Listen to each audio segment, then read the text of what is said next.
Welcome to the AD Horror Show.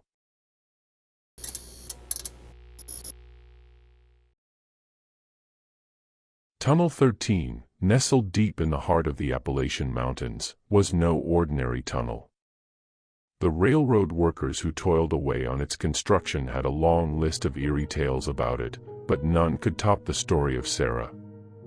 Sarah was a young woman who lived in the nearby town of Black Hollow in the late 1800s. She was known for her beauty and her mysterious charm, which caught the eye of many men, including a charming but enigmatic railroad worker named Ethan. Sarah and Ethan's love story blossomed in the shadow of Tunnel 13, and it wasn't long before they decided to marry. However, on their wedding day, Ethan vanished without a trace. A massive search was launched, but no one could find him. Sarah was heartbroken and inconsolable, refusing to believe that her love had abandoned her on their wedding day. She would visit the tunnel every day, calling out his name in the hope that he'd return. One stormy night, as Sarah stood outside the entrance of Tunnel 13, calling out Ethan's name, a gust of wind blew out her lantern, plunging her into darkness. She heard a voice, faint and distant, echoing from within the tunnel. It sounded like Ethan's voice, beckoning her to come inside. Despite her fear, she couldn't resist, and she ventured into the inky blackness. For days, the townspeople searched for Sarah, but she was never found. Legend has it that she and Ethan now haunt Tunnel 13, luring unwary travelers into the abyss. Those who enter the tunnel claim to hear Sarah's mournful cries, and some even swear they've seen her ghostly figure wandering its depths. The legend of Sarah and Ethan's haunting of Tunnel 13 became a dark and foreboding tale in the annals of Black Hollow's history. Locals and travelers alike would often swap chilling stories about the tunnel, warning others to steer clear of its eerie depths. As the years passed, Tunnel 13 remained a place shrouded in mystery. Many tried to investigate the truth behind the legend, but none ever returned with concrete evidence. The tunnel's reputation grew, attracting both curious adventurers and those seeking to debunk the ghostly claims. One such adventurer was a young journalist named Clara, who had a deep fascination with the unexplained. She had heard the tale of Tunnel 13 and was determined to uncover the truth behind the haunting, skeptical of the supernatural claims. Armed with her camera, recording equipment, and a small team of fellow skeptics, she set out on a moonless night to explore the tunnel. The journey to the tunnel was filled with trepidation, and the closer they got, the more their unease grew. Clara tried to shake off the growing sense of dread but couldn't help feeling as though the very air around Tunnel 13 had an oppressive weight to it. The silence was broken only by the distant sound of water dripping from the tunnel's walls. Once inside, the group descended deeper into the heart of the mountain, guided only by the faint glow of their flashlights. They took note of the echoes that carried through the tunnel, making it seem as though they were never truly alone. As they ventured further, Clara's skepticism began to waver. The tunnel seemed to play tricks on their senses, casting eerie shadows that danced like phantoms along the walls. She reminded herself that their eyes were playing tricks on them, that it was all in their minds. But then, as they reached the heart of the tunnel, they heard it, a mournful, heart-rending cry that seemed to come from nowhere and everywhere at once. The sound was so chilling, so profoundly sorrowful, that it sent shivers down Clara's spine. The team exchanged fearful glances, and Clara knew they had to press on, to find the source of this chilling sound and prove that it was a mere trick of acoustics. They continued down the tunnel's depths, the cry echoing behind them, fading and then returning in a ghostly cycle. It was when they reached the very end of the tunnel that they made a bone-chilling discovery. In a chamber, long forgotten and hidden in the darkness, they found an old, rusted wedding ring. It was unmistakably Ethan's, the inscription bearing his name and Sarah's. The evidence was undeniable. The legend of Tunnel 13 was no mere ghost story, it was a tragic reality. Clara and her team left the tunnel in a hurry, their skepticism shattered by the overwhelming proof they had discovered. From that day forward, Tunnel 13 was sealed off, its eerie depths kept hidden from the world. But the legend of Sarah and Ethan still lingers in the hearts of those who know the truth, serving as a chilling reminder that some tales, no matter how eerie, are born from tragic reality, and some mysteries are best left undisturbed.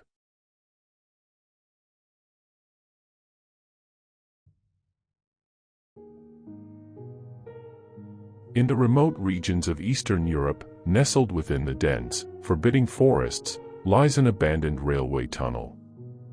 Locals refer to it as the Cannibals' Denver. The tale behind this grim moniker is not for the faint of heart. During the Second World War, as the Axis powers expanded their reach, they set up a secret laboratory within the depths of this tunnel.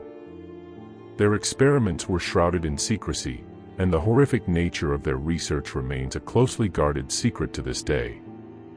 The tunnel was used to house political prisoners and those deemed undesirable by the regime. But it wasn't until the liberation of the region that the full extent of the horrors became apparent.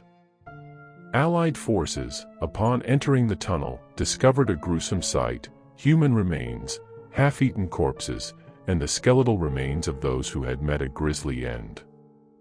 It was believed that the scientists in the tunnel had been experimenting with cannibalism, using prisoners as unwilling subjects. The survivors who emerged from the tunnel were forever scarred, both mentally and physically.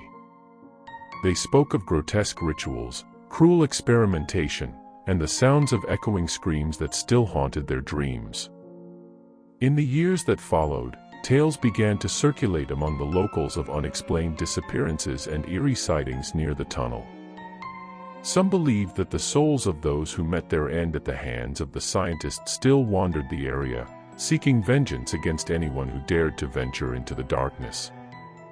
As the years passed, the ominous legend of the Cannibals' Den persisted in the remote Eastern European region, casting a long and sinister shadow over the area. Despite the horrors that had occurred during World War II, some individuals couldn't resist the allure of the forbidden tunnel, driven by morbid curiosity or a misplaced sense of bravado. One such individual was Victor, an intrepid urban explorer and self-proclaimed daredevil, who had heard the chilling stories surrounding the Cannibals' Denver. He was determined to uncover the truth behind the macabre tales that had taken root in the local folklore. Victor, armed with a flashlight, a camera, and his own resolve, set out on a gloomy autumn evening to explore the tunnel. His friends and family had warned him against such an endeavor, but he was undeterred, convinced that the legends were nothing more than exaggerations and wartime hysteria. As he entered the dense forest that concealed the tunnel's entrance, an eerie stillness seemed to settle upon the area. It was as if the very trees and wildlife shunned the place, sensing the malevolence that still clung to the tunnel's dark heart. The tunnel's entrance was barely visible, covered in overgrown vegetation, and consumed by shadows. As Victor stepped inside, the temperature dropped sharply, and he felt a distinct heaviness in the air.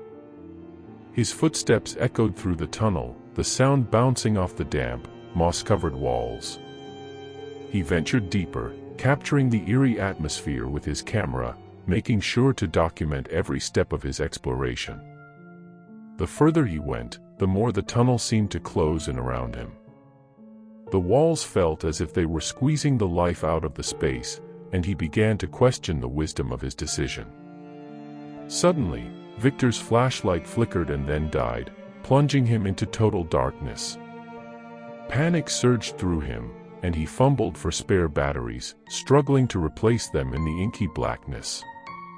It was then that he heard it, the faintest of whispers, like a distant and mournful cry, carrying with it the echoes of suffering. Victor's heart raced as he searched for the source of the sound, his flashlight now working again. In the dim beam of light, he saw something that froze his blood. On the tunnel walls were etchings, crude drawings and inscriptions made by the desperate prisoners during their time of captivity. The drawings depicted scenes of unimaginable horror, prisoners with hollow eyes, and grotesque experiments. In a sudden rush of realization, Victor understood the truth of the legends that had surrounded the cannibals' Denver. This tunnel had indeed been the site of unspeakable atrocities committed by the Axis powers during the war. It was a place of suffering and death that no amount of urban exploration could ever fully uncover. Desperate to escape the grim reality that enveloped him, Victor retraced his steps and rushed back towards the tunnel's entrance. The oppressive atmosphere seemed to fight against his departure, but he persevered, breaking free into the open air, gasping for breath as he left the sinister tunnel behind. The tale of Victor's experience served as a stark warning to those who might be tempted to venture into the depths of the cannibals' Denver. The horrors that occurred there during the war had left an indelible mark on the tunnel, and the restless souls of the victims still whispered their tragic stories to anyone who dared to listen. The cannibals' den remained a place best left undisturbed, a chilling reminder of the darkness that could lurk within even the most innocuous places. Hidden beneath the bustling streets of New York City is a tunnel known to very few, the Tunnel of Whispers. Its existence is a closely guarded secret among the urban explorers and thrill-seekers who dare to enter. The history of this tunnel is as intriguing as it is chilling. The tunnel was originally constructed as a subway line in the early 1900s, but its construction was plagued by accidents and setbacks. Workers spoke of strange voices and whispered warnings from unseen entities. As the tunnel neared completion, a horrific accident occurred, causing a catastrophic collapse that sealed it off from the rest of the subway system. Years later, during an excavation project, the tunnel was rediscovered, and explorers ventured inside, drawn by its dark mystery. Those who entered reported hearing faint whispers, as if disembodied voices were trying to communicate with them. Some claimed to have seen ghostly figures moving in the shadows, while others were overcome with an overwhelming feeling of dread. One urban explorer, a young woman named Emily, ventured into the tunnel alone, determined to capture evidence of the paranormal. Armed with a camera and a voice recorder, she descended into the darkness. As she wandered deeper into the tunnel, the whispers grew louder, and she began to feel a growing sense of unease. Suddenly, her camera malfunctioned, and the voice recorder captured chilling, otherworldly whispers. Panicked, Emily turned to leave but found herself disoriented in the pitch-black tunnel. The whispers seemed to close in on her, and she felt a cold hand on her shoulder. Terrified, she screamed and ran, finally emerging from the tunnel in a state of shock. The footage she captured was filled with ghostly voices and eerie apparitions. Emily's experience serves as a warning to all who dare to enter the Tunnel of Whispers, for it is a place where the line between the living and the dead is blurred, and where the voices of the past still call out for someone to hear their stories. These three tales of haunted and ominous tunnels remind us that the unknown can be a source of great terror. Whether it's a lost love, a secret laboratory of horrors, or a tunnel where the whispers of the past still linger, these stories serve as a chilling reminder that sometimes, the darkness hides more than we can ever imagine. Emily's harrowing experience inside the Tunnel of Whispers was a story she couldn't shake, and she was determined to uncover the truth behind the eerie phenomena that haunted the forgotten subway tunnel. Her footage and voice recordings, despite being unsettling, were seen as potential evidence of the paranormal, and Emily decided to share her findings with a group of paranormal investigators. Led by Dr. Samuel Hastings, a respected researcher in the field, the team gathered to explore the tunnel's mysterious depths once again. Armed with state-of-the-art equipment and years of experience, they ventured into the darkness, eager to unravel the enigma that had held the tunnel captive for decades. The whispers began almost immediately, a cacophony of eerie voices that seemed to echo from every direction. The investigators listened intently, trying to make out the words, but the voices remained elusive, their meaning indecipherable. Dr. Hastings was undeterred, instructing the team to press on, deeper into the heart of the tunnel. As they journeyed further, the environment grew more oppressive, and the air felt colder, as though the tunnel itself was trying to ward them off. Shadows danced on the walls, and some investigators claimed to see ghostly figures flickering at the edge of their vision, vanishing as they approached. The team reached the chamber where Emily had experienced her terrifying encounter. Dr. Hastings took out his recording equipment, determined to capture more definitive evidence of the tunnel's haunting. He began asking questions in a calm, reassuring voice, attempting to make contact with whatever entities might reside there. Then, in the midst of the whispered cacophony, a chilling voice emerged from the darkness. It was a woman's voice, sorrowful and haunting, asking for help and speaking of a forgotten tragedy. Dr. Hastings shivered as he listened, captivated by the tale that was unfolding. The voice told of a construction accident that had claimed the lives of several workers, a tragedy that the public had never known about.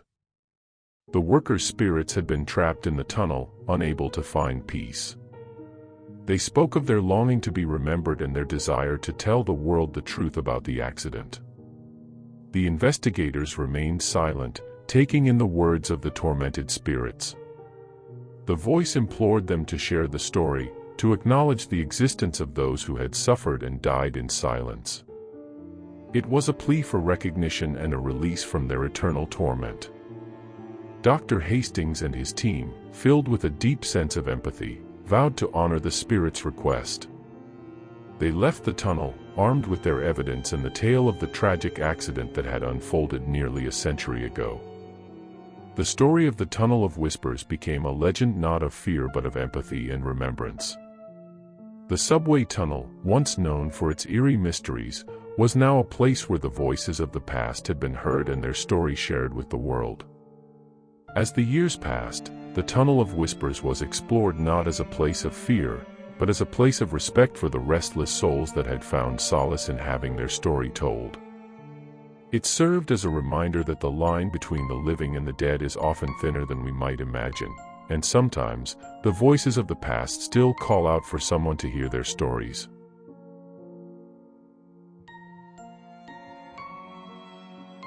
Thank you for watching this video. If you enjoyed it, please consider subscribing to our channel for more exciting content like this.